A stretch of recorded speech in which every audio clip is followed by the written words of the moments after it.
वो फौज में थे। और मुझे लगता है कि जितना गर्व मुझे उनकी राजनीति पर है, उससे ज्यादा गर्व मुझे इस बात पर है कि लड़ाकू विमान चलाकर 71 की लड़ाई में जब पाकिस्तान के दांत खट्टे किए थे, वो शौर्य भी उनको प्राप्त था। मुझे तो लगता है एक नागरिक होने के नाते, एक फौजी होते हुए, मैं जब उनके बारे में स्मरण करता हूं तो मुझे बड़ा फक्र होता है।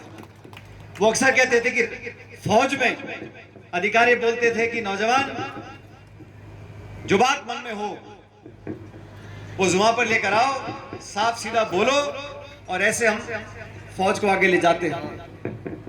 राजनीति में आगे बिल्कुल उल्टा है। पेट में क्या है, मन में क्या है, वो जुबान पे आना ही नहीं चाहिए। वो कहते थे उल्टी सीखोगे, तो कई साल लग गए उनको। फौजी तो सीधे सट सट बात बोलते हैं, हाँ तो हाँ, ना तो ना। और फौज में ऐसे होता है। अब राजनीति में उल्टा खेल है, किसी को ना नहीं बोल सकते, और जो मन में बात है वो कभी वोट पे आती नहीं है, अंदर ही अंदर वो गुड़के खाती रहती है। ये राजनीति और फौज में फर्क है। लेकिन जो संस्कार इंसान के होते हैं, जो परिवार संस्कार देता है, वो बदलते नहीं है। और जो सच्चे मन से, ईमानदारी से राजनीति करते हैं, उनको लोग पसंद करते हैं। अलग अलग मौके आते हैं, भाव आते हैं, हार जीत होती रहती है, लेकिन जनता के बीच संपर्क बनाए रखना, दुख सुख में भागीदार रहना, और हर समय पब्लिक का, जनता का ध्यान अपने जहन में रखना, ये मैं समझता हूं उन्होंने अपने जीवन में किया। और हम सब लोगों को भी उस रास्ते पर चलना चाहिए। और देश की राजनीति बदल रही है साथी।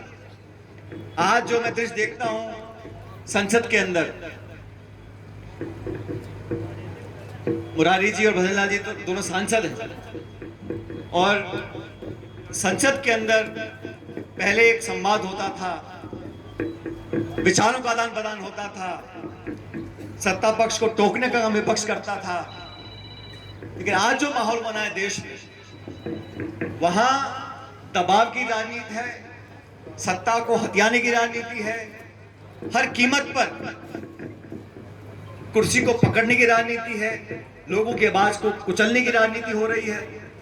और जो लोग सत्ता के नशे में, सत्ता के घमंड में सोचते हैं कि जनता कुछ देख नहीं रही, हम विज्ञापन छपवा कर, विवाद खड़ा कर कर, मीडिया में अखबार, झंडा, बैनर, पोस्टर लगाकर लोगों का ध्यान भटकाते रहेंगे, ऐसा गलत है। जो लोग पीड़ित हैं, और मैं अभी मुरारी जी में गाड़ी बात कर रहे थे, इतनी अच्छी फसल इस बार हुई है आप सब लोगों की, मैं तो बधाई देता हूं। कई सालों बाद अच्छी बारिश पड़ी है, अच्छी फसल हुई है, चने की, गेहूं की, बढ़िया, सब मुस्कुरा रहे हैं। तो किसानों के साथ ऊपर वाला तो न्याय कर रहा है, लेकिन जो सत्ता में बैठे हैं, क्या वो न्याय कर रहे हैं?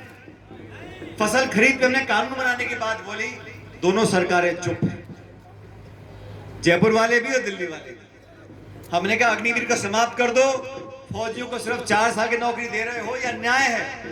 उस पे सरकारें चुप हैं। हम लोग चाहते हैं इस देश में जो नौजवान है, जो शिक्षित है, जो आज बेरोजगार है, उनको साधन उपलब्ध कराने पड़ेंगे। उस पर सरकार सिर्फ घोषणा कर रही है। मैं तो धन्यवाद देना चाहता हूं अभिमन्यु पूनिया जी का, इन्होंने विपक्ष में रहते हुए एक रोजगार मेला लगाया, सैकड़ों बच्चों को, हाथों हाथ लोगों को नौकरी दिलाने का काम किया। ये सोच का है, सोच का परिणाम है। तो जो लोग सत्ता में बैठे, उनको भी सोचना पड़ेगा कि आप कब तक धर्म के नाम पर, मंदिर मस्जिद के नाम पर, हिंदू मुसलमान के नाम पर सत्ता हथियाते रहोगे। लोग वोट डाल सकते हैं, लेकिन जब पेट पर लात पड़ती है, जब किसानी फेल हो जाएगी, जब नौजवान हताश हो जाएगा, तब वो जवाब मांगेगा। इसलिए समय रहते सरकार को कदम उठाने चाहिए। प्रशासन, पुलिस, इस पर नियंत्रण नहीं है। अभी सीकर में पिछले दिनों कितना बड़ा हमला किया पुलिस के ऊपर, अभी भीलवाड़ा में कर दिया। जब प्रशासन और पुलिस पर, सरकार के तंत्रों पर सरकार का कब्जा नहीं है, सरकार की चलती नहीं है, तो सुन नहीं रहा, तो बहुत बड़ी समस्या पैदा हो सकती है। इस प्रदेश की सरकार को लगभग 1.25 साल, 1.5 साल हो रहा है। क्या तो उपलब्धियां हैं, यही बताने की कौन मंत्री है, कौन नहीं है। जिनको आपने जिम्मेदारी दी है, उनको जिम्मेदारी का निर्वहन करना चाहिए।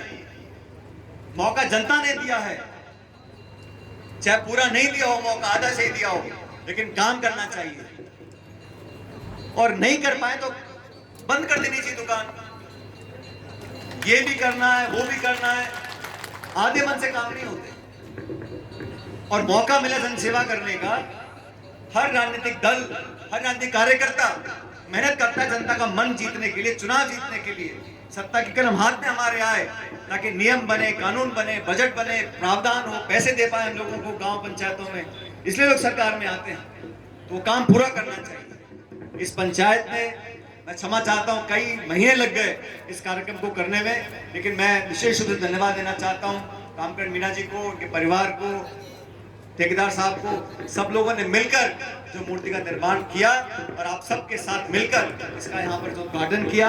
मैं आप सबका तहे दिल से, व्यक्तिगत रूप से भी और मंच पे बैठे सब लोगों की तरफ से बहुत धन्यवाद करता हूँ। और इस पंचायत को मैं बहुत हमदर्दी से देख रहा हूँ। यहाँ जो पहले छोटे बच्चे थे अब पूरे जवान हो गए, जो हट्टे कट्टे थे थोड़े ढल गए, लेकिन जो प्यार और मोहब्बत आपकी आंखों में है वो आज भी बरकरार है। मैं ईश्वर से प्रार्थना करता हूं कि ये स्नेह और सत्कार आप लोग हमेशा बनाए रखें। आपका बहुत बहुत धन्यवाद। राम राम साहब।